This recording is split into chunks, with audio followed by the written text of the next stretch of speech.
Ebullient greetings. I'm your host, Jacquie Bird of Jacquie Bird Spiritual Wellness, your guide to stress and anxiety relief, mindfulness, awareness, self-care, self-love, and personal growth. Welcome and thank you for joining me as we roll with peace in mind. Today's riff is reducing stress. Be an advocate for your well-being, no matter what is going on. I know, you may be saying, Bird, you expect me to be thinking about my well-being when the sky is falling? The world is falling apart. I'm worried for my loved ones, my friends, the economy. What are you talking about, girl? Oh yeah, I know we have a multiple of scenarios we're living with, such as, I am out of work, alone and miserably lonely. I am working from home with school-aged children doing remote learning. I am taking care of my aging parents and or in-laws. I am separated from them and worried for my aging parents. My business will go bankrupt if I can't open, and I will lose everything I have worked for so long, you know what I mean. Yes, so many different situations we are suffering through, and I can hear some of you saying, how do you expect me to be an advocate for my own well-being when we are in crisis mode of epic proportions? I've got more stress now than ever. Oh gosh, I do hear you. We are all affected by this global event in some way, shape, form, or fashion. And yes, with all that is going on, that is exactly why you must be an advocate for your well-being. As we are seeing people getting sick, leaving the planet, it's more important now to really get a handle on your well-being. The more you freak out, the more you worry, the further away you move from any semblance of well-being and balance, and could ultimately be of no use to anyone, let alone yourself. So, we're freaking out, we're doing what we're doing, and we seek solace on social media. And when a bunch of us get together on social media, further fanning the flames of fear, it may feel like solidarity, but nothing really gets accomplished, except upsetting ourselves even more. Becoming more calm is an ingredient in advocating for our well-being, and it benefits everyone. Ask yourself, if you and another person get stuck in an elevator for hours, would you rather be in there with them having a panic attack, rolling around and taking up space, or them remaining calm and using that energy to help make a bad situation more bearable than it could be if you had panic-stricken Polly in there with you? And have you ever been in a situation where you were so scared, you were scared out of your gourd, but you remained calm and you were able to help a stranger chill out? I have been in some instances of being scared, but was able to remain calm, and it helped to calm everyone else around me, including the person in distress. It is, in hindsight, as I think about it, a miraculous thing to experience as everyone around followed my lead in terms of calmness. You may have a boss that panics at everything, making the work situation quite tense, while on the other hand, you may work for someone who is way cool and doesn't have hissy fits when things go south. Panicking does not solve a thing, and when we do that continuously, it puts us in a negative zone as far as well-being goes. It's like giving your cell acids because it's so toxic. Here, cells, I'm going to give you a cocktail. Take that, drink that down. That's just worry, panic, and fear. Take that. That's what we are doing to ourselves. That's why you gotta advocate for your well-being. And then, some of us are Superwoman and Superman. Oh yes, you may be able to power through because of a steely determination to keep all the balls up in the air while doing a one-handed handstand. Woo, but boy, all that stiff upper lift stuff does is help to bust up your immune system.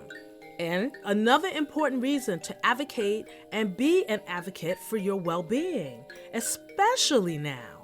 When you take care of your well-being and make that a priority, it's a win-win for everybody. You have got to take conscious care of your mind-body connection. Be more of an observer of your thoughts and actions. Become more aware and put into action those things that take care of you.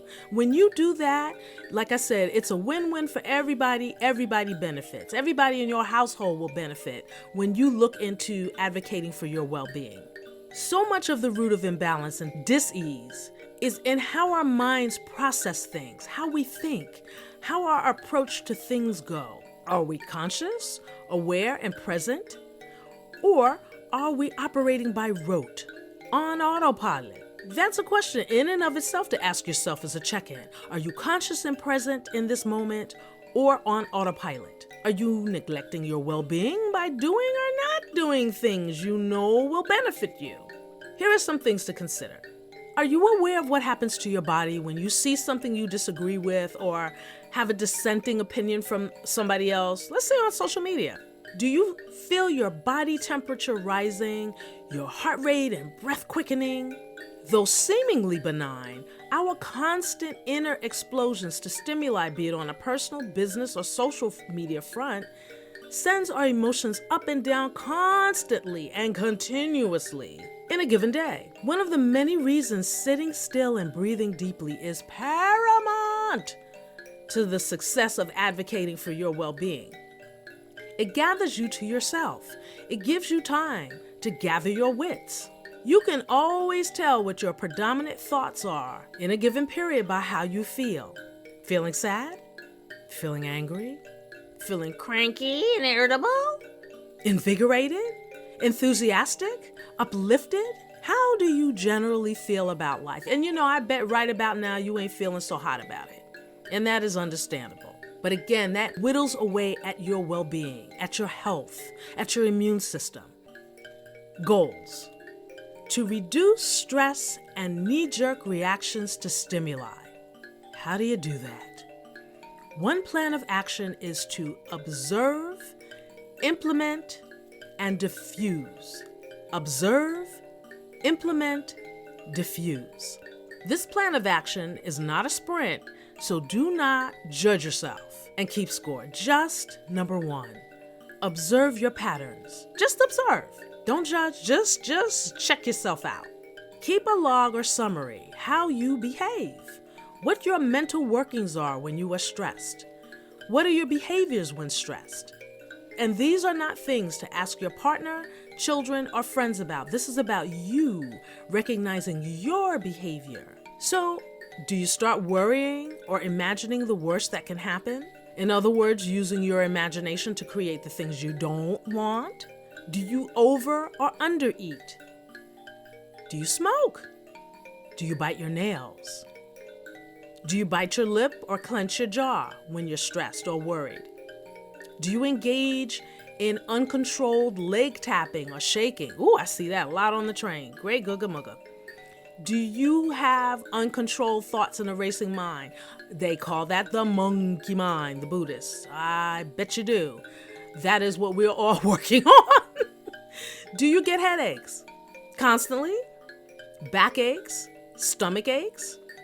Do you snap at people and loved ones when you're irritable? You have bad moods often? Do you get or stay depressed for long periods of time? Do you spend a lot of your day holding your breath, waiting for the other shoe to drop?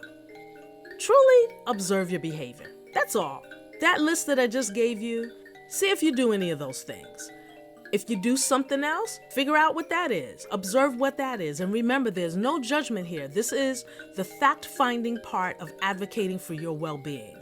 Remember, initially, until you begin to recognize patterns without the need for reminders, keep a journal and document what you discover. Once you have, document what you discover, particularly when you really are stressed, which I would guess would be about now. Once you have observed and pinpointed how you behave, react, or are affected by unpleasant and stressful stimuli, the next phase is to implement. to implement measures to ultimately change the behaviors and reactive patterns you have to stressful stimuli. This entails A, taking deep breaths, long in breaths, followed by slower out breaths. Deep breathing is key in reducing stress levels and taking charge of your well-being. B, inserting a mantra during the deep breathing that you can either find or create, like, I am calm, I am guided and protected. I acknowledge the fear and I release it. I will know what to do. I got this. I am capable. Even when I feel like I'm not, I am capable. I am in receivership of answers. I am centered. Or whatever mantra works for you. I tell myself, stop. Sometimes, depending on my insistence of the replaying of the thought over and over, I just say, stop. Just stop. Matter of fact, yesterday, the temperatures really dropped. And the heat had been turned off by the landlord. I have a feeling he may not have been around. But anyway, it was cold. And I hate being cold. So I'm, doing my thing. And I find myself starting to play that thought over of, I'm cold. It's cold. This shouldn't be happening. This is ridiculous. Blah, blah, blah, blah, blah. Stop. Just stop. And as soon as I observed, I implemented the mantra to just stop. And then I took a pause and I went on about my business. This is something that is lifelong. This is not something that you will immediately or in the long run master. There are always going to be things that push your buttons and you will have to recalibrate. You will have to remind yourself of the tools. These are tools to use when you find yourself getting a little crazy. So you may have to play with a few mantras to find the right one or have a few to use in different situations. Mantras are great tools to help you put the brakes on, runaway thoughts to get you to snap out of that. A, breathing. B, mantras. C, changing your mindset about the situation, person, place, thing, or what you just read that gets you all riled up. If it is a situation you cannot leave or change at the moment, then changing your perspective about the situation will help to lower your stress and pushing back about whatever it is that you don't like. At the same time, implement the changes you intend, not wishing, not hoping, but intend to create for yourself in reducing stress and igniting your well-being. Again, keep a written or digital journal, and remember, our behaviors are habitual, practiced over time, over years. It will take time to adjust them, to recalibrate them. Diligent attention, intention, persistence, and patience will reap results sooner. And I know in a crisis, that is the last thing that you want to be thinking about doing, but I assure you, that when you can get yourself to a calmer place, you will be able to navigate difficult periods in your life much better and with less stress on your cells. As you move through action number 2 to implement after you have number 1 observed your behavior, you move to 3, diffuse the stress. Whenever you feel stress rising, that's observing. Because of your practice, you can shift into implementing the breath, implementing the change your mindset with your mantra, and this lowers your blood pressure, slowing your heart rate, calms the adrenal glands that fire adrenaline and arrive at a more centered state. So doing the 2, observing and implementing, allows you to begin to diffuse the stress. Doesn't mean you make the stressor go poof, because the stress is going to be right in your face, the stressor, but your reaction to it is what this plan is about. And in this plan, the question is, what other things can you do for yourself that will raise a sense of well-being? Limiting how much social media and news you inhale is one concrete thing you can do right off the bat. Becoming much more discerning in what you give your attention to is key. Sometimes I am so worn out after scrolling down my news feed, my emotions thrown every which way. I'll find myself asking, why am I so irritable? It could be like, maybe a couple of hours later and I'm doing something else and it's like, why am I cranky? That's the observing phase. And many times I can trace it directly back to what digital content I had consumed. Social media, while a part of how we roll, can be lethal to our well-being depending on what you swallow. Ooh, how many times have you read someone declaring they were going to take a mental health break from Facebook and social media in general? Have you, while on social media, ever stopped to observe what happens to you? What happens to you when you're on Facebook? Have you stopped to look at that? Check that out. For example, one day I noticed and realized that in response to a post I saw about something crappy happening to a friend's child, that my body had tensed. I was squeezing my muscles as I wrote a response, and I'm furiously typing my response. But before I pressed the send button, I stopped. I took a breath and I asked myself if my comment would help or incite. Would it be a solution or contribute to the chorus of outrage of post after post after post in the thread? Oh my God, that's ridiculous. That's just awful. What was my comment going to do?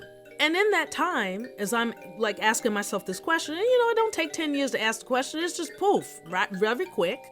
In that time, I decided not to post my comment because ultimately it wasn't going to serve any good, not me or to anybody else that read it. And at the same time, when I had that realization and made that decision, I noticed that my muscles loosened. You remove the threat, the perceived threat, and your body goes back to a state of well-being if you allow it to. And I was like, whoa, I gotta watch that. Becoming more aware of how you function. Man, that's like everything. The old fight or flight reactions our bodies do for our protection.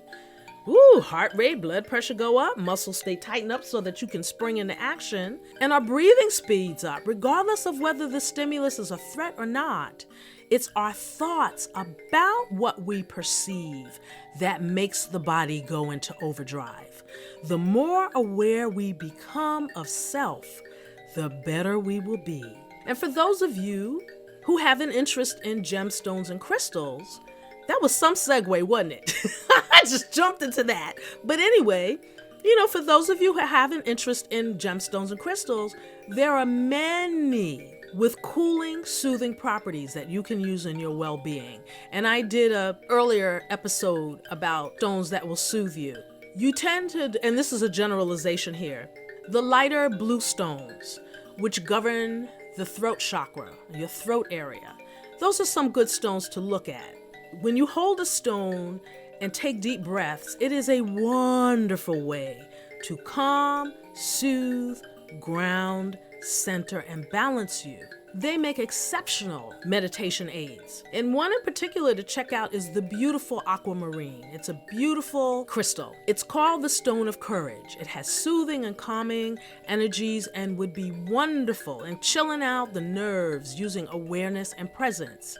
In other words, you have to use these stones with intention. All stones you have to use with intention. You can't just hold the stone and think, okay, abracadabra, and I'm okay. Nah, you have to put your focus and your intention into what you're doing. It's said to harmonize its surroundings, give support to the overwhelmed, and encourage one to take responsibility for oneself. Credit that line to the Crystal Bible by Julie Hall. And what Robert Simmons of the Book of Stones says about the gorgeous aquamarine is so good. I gotta quote him. These luminous blue gemstones are one of the wonders of the mineral kingdom.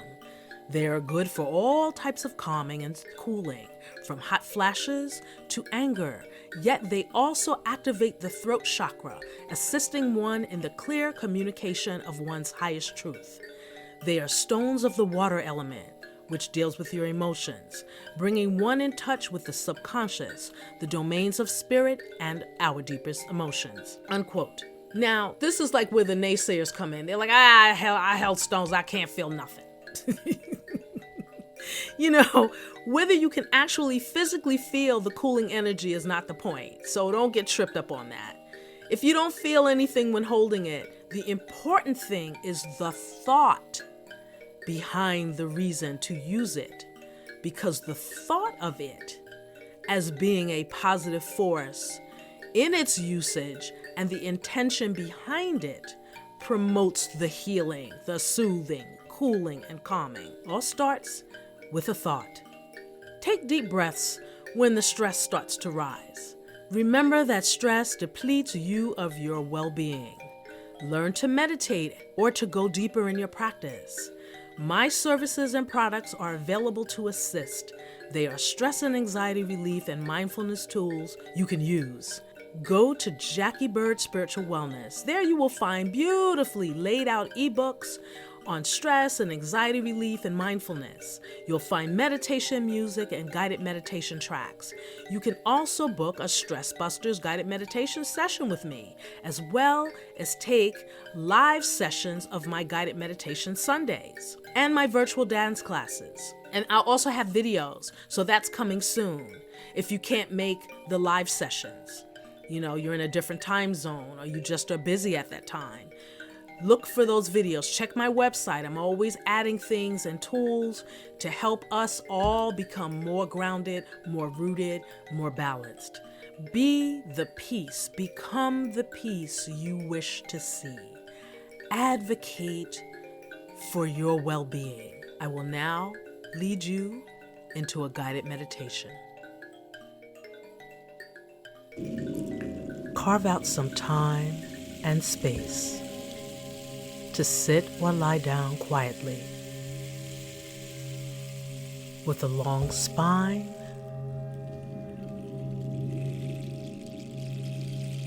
let yourself tune into the rhythm, the natural rhythm of your breathing.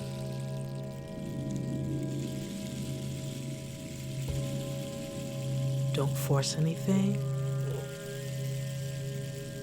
Just listen to the sound of your breathing. Feel the air filling you. Feel the air leaving.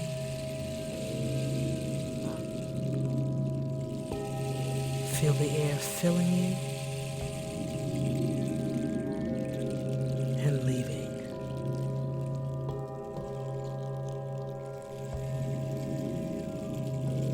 Release all worries and thoughts. Just key in to the sound of your breathing, the life-giving breath.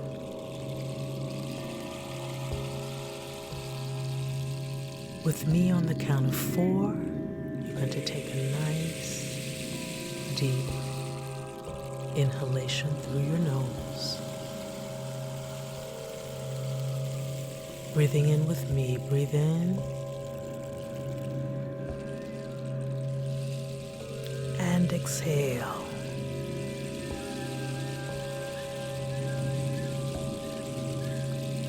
Breathe in on the count. 1, 2, 3, 4. Exhaling. 1, 2, 3, 4. Breathe in. 1, 2. Expanding your body.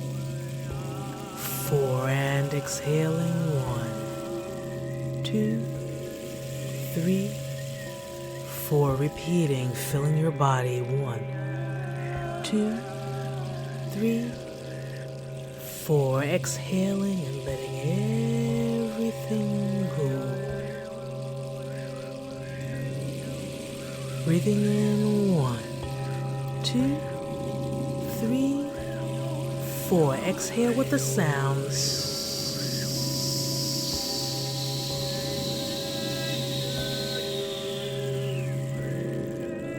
Breathing in. 1, 2, 3, 4. Exhale with the sounds.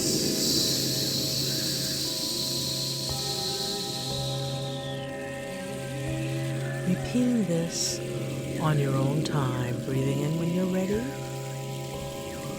and exhaling with the sounds, like you're letting air out of a balloon. Repeat that on your own time.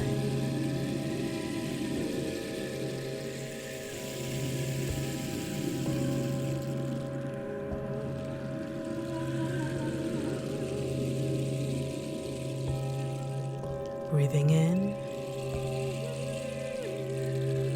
and exhaling. Breathing on your own time. And as you are in this time and space, connecting to your breath, connecting to self, when you leave this meditation, take the relaxed feeling with you. When stress begins to build, remember this feeling and take a deep breath in and a breath out. And if you need to add that sound,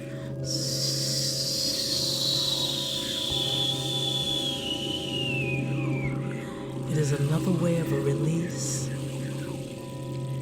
And just envision yourself as you let that sound out, that you are letting go of whatever is bothering you. Remember to advocate for your well-being, and you will be able to advocate for others from a full and deep well. Be the peace that you wish to see in the world.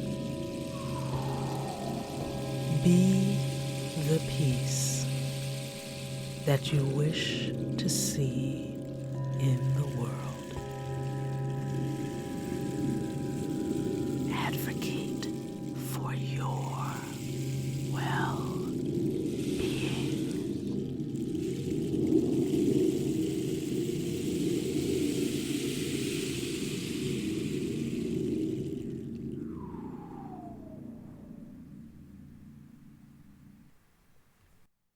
If you wish to go deeper, I invite you to visit JacquieBirdSpiritualWellness.com for more stress relief and mindfulness tools. There's StressBusters Guided Meditation. You can book an online session. There are ebooks called 7 Daily Thoughts and Mantras for Mindfulness, stress relief tools, mantras, affirmations, and guided meditation. There is meditation music and guided meditation tracks. Again, that is JacquieBirdSpiritualWellness.com. Thank you so much for listening.